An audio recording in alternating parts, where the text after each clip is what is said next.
I wanted to touch briefly on, we at SHP have Michelle. Yeah. We have almost close to 60 employees now, and there's decisions that are made. And I guess we were talking off air, but our employees don't really have a say. It's really... Yeah, it's tough.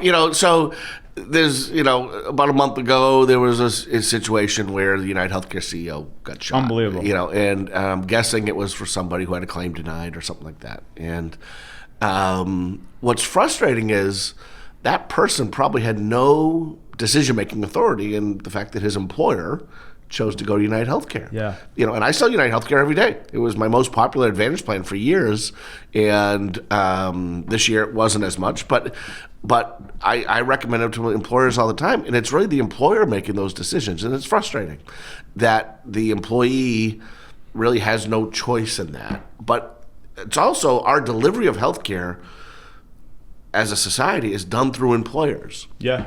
And I'm not sure that's why SHP went into business, to be in the health insurance business. I can tell you, it's certainly like my plumbers and electricians, they don't want to be in the health insurance business. Yeah. And somehow they're stuck making this choice for their employees.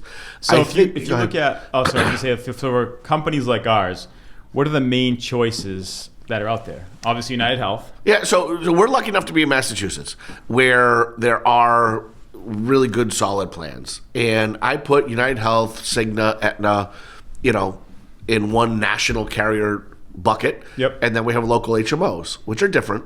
Blue Cross, Tufts, Harvard, Mass General are the main ones. They feel a little bit different, but they might be 20% more expensive. Yeah. And when 90% of the employees don't use the plan all that much, they go for a physical, they get a couple scripts, go pediatric visits a couple times a year, maybe a kid breaks an arm, they all work awesome. Sometimes 10% of the people want that softer feel, that an HMO will give them. But then they also don't want the referrals, where the United Healthcare plan as a PPO doesn't have the referrals. It's tough, man. It's tough. It's tough to blend it. And this comes into play for your clients when somebody wants to retire at 60.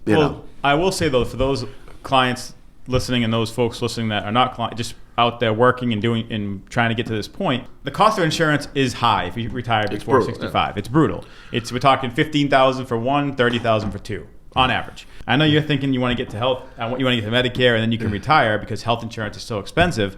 But we've built your plan.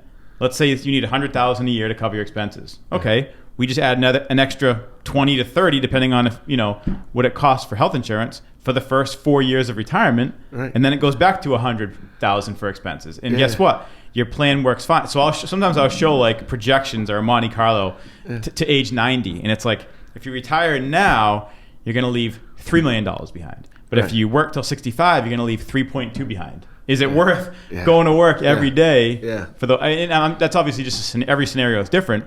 But a lot of folks, it stinks. It's heavy. It's high. But you just do it. You build it into your plan. Just like taking a vacation. You just do it. You're paying for freedom of not having to go to work in that scenario. Yeah.